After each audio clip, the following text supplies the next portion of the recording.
13ویں صدی کے آغاز میں دنیا کے لوگوں کی خون کے پیاسے منگولوں نے چنگیز خان کی سربراہی میں ارد گرد کے علاقوں پر حملے کر دیے۔ ایک طرف چین، ایران، جنوبی ایشیا اور سربیا میں، دوسری طرف براستہ مشرقی یورپ منگول تباہی اور بربادی کے ساتھ سینٹرل یورپ تک پہنچ گئے اور اپنی طاقت کا اظہار کیا۔ اس طرح کی مزید انفارمیٹو ویڈیو کے لیے اس ویڈیو کو لائک کریں، جی ایل ٹی وی کو سبسکرائب کریں اور بیل آئیکن پر ضرور کلک کریں۔ منگولوں نے ایک ایسی ظلم و ستم کی داستان رقم کی کہ بڑی سے بڑی سلطنت کو جان کے لالے پڑ گئے۔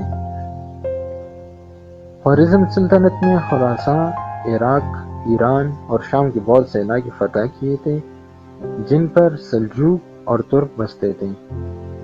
یہ وہ وقت تھا جب خوارزم سلطنت اپنے عروج پر تھی۔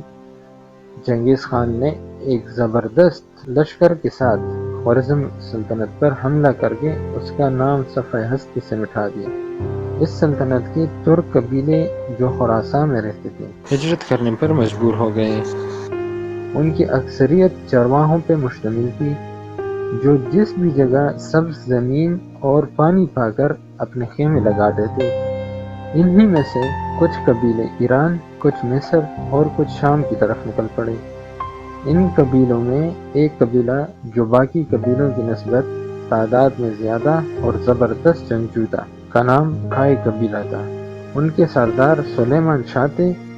سلیمان شاہ کے 4 بیٹے تھے: ایرطغرل، گندار، سنگرتگین، گنڈودو۔ ان کو اردو میں زلجان، سنگرتگین، گندارو اور ایرطغرل کے نام سے جانا جاتا ہے۔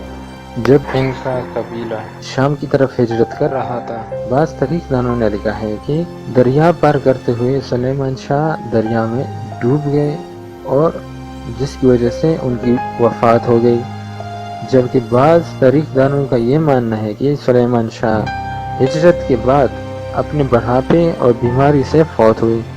سلیمان شاہ کی فوتگی کے بعد سنگرتگین اور گندولو اپنے پیروکاروں کے ساتھ احلات شہر چلے گئے۔ ایرطغرل ایک انتہائی ذہین، بہادر اور نڈر انسان تھے۔ وہ جہاں بھی جاتے اپنی بہادری کو منوا کر رکھتے۔ ایرطغرل کے 3 بیٹے تھے: گندر، عثمان اور سلجوق۔ اپنے سلجوق اور ایوبیوں کے بیچ صلح کرایا اور دوستی کی۔ اس کے بعد ایرطغرل اپنی قبیلے کے ساتھ کونیا روانہ ہوئے۔ اس وقت آپ کا قبیلہ 400 کے لگ بھگ خاندانوں پر مشتمل تھا۔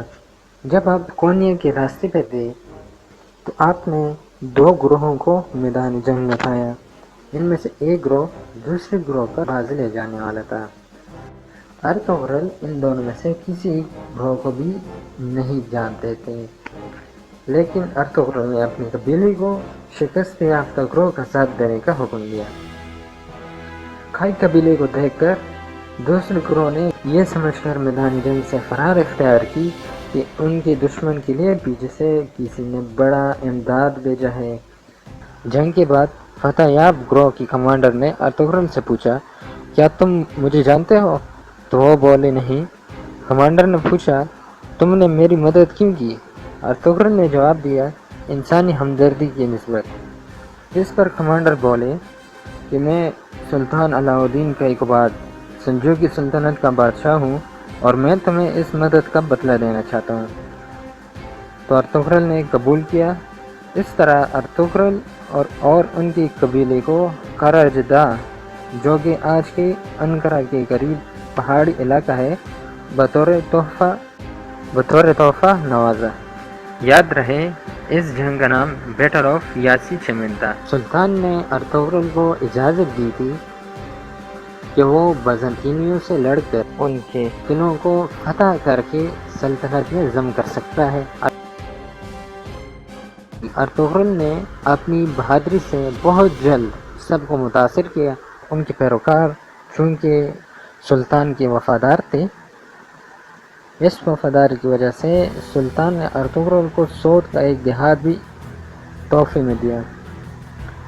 اس بہادری کی وجہ سے اس طرح باقی قبیلے بھی ارطغرل کے ساتھ جوک در جوک ملنے لگے اور ان کو اپنا سردار تسلیم کرتے رہے۔ اس طرح ارطغرل کے روز بروز طاقت میں اضافہ ہوتا رہا۔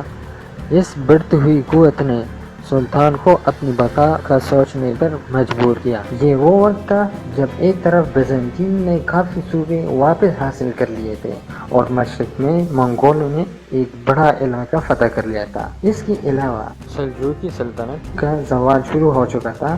ملک میں قانون نافذ نہیں ہو سکا۔ بہت سے سلجوقی لیڈروں نے خود مختار حکومتیں بنا لی تھی، لیکن سرحدوں پر منگولوں کے حملے کی ڈر منڈلاتے رہے۔